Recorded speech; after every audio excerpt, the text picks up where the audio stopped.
site visits can happen. You can either let the site know in advance that you're showing up.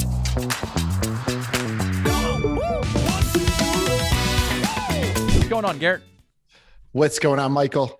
Hey, let's talk about something that we did recently, and that is when you visit your property, on-site visits. So you're doing it either because you're buying it or because you're doing your regular site visits. So as an owner, right, what do you look for, and what's the purpose of site visits? How do you construct those? Yeah, so your site visits are super important. And I think it's easy, especially if you're out of state from your assets, to not go there enough because you think everything's running all right. But what happens, if you think about it, the people that go to the site every single day, they're seeing the same things on site, on the curb appeal, on the units.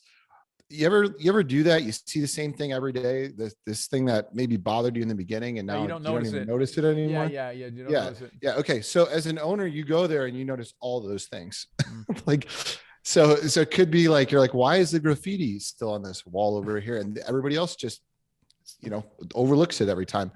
That's just from a curb appeal and physical standpoint. But there's also things like that are happening on the operational side that you'll notice as an owner.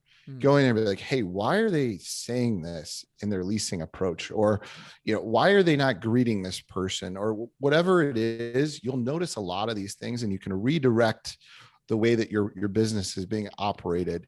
Just going there with a new set of eyes, I think it's so important. Okay, so you're good.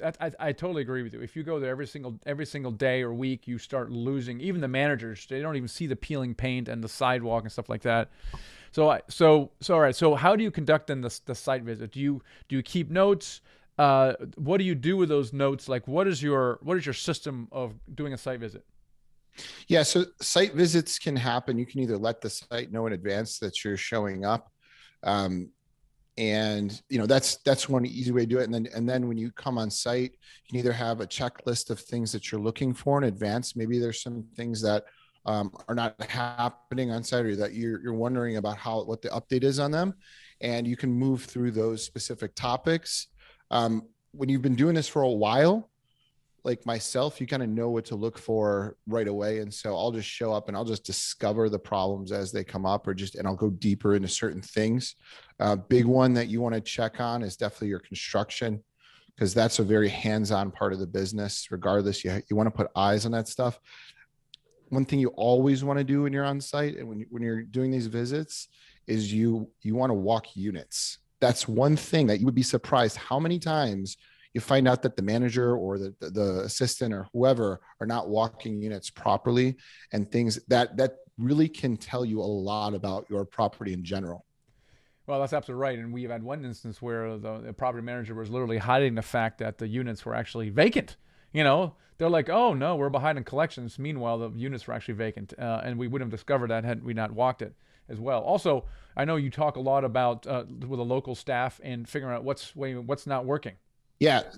So when you're there, you walk in, you can see, how the manager, at the end of the day, your property is being run by the manager and the regional. Those two people, those are the most important people on site. And so you get to the one other thing that you can do that I mentioned briefly before is you can show up unannounced and just kind of spy on your property from a distance, or pop in and surprise them.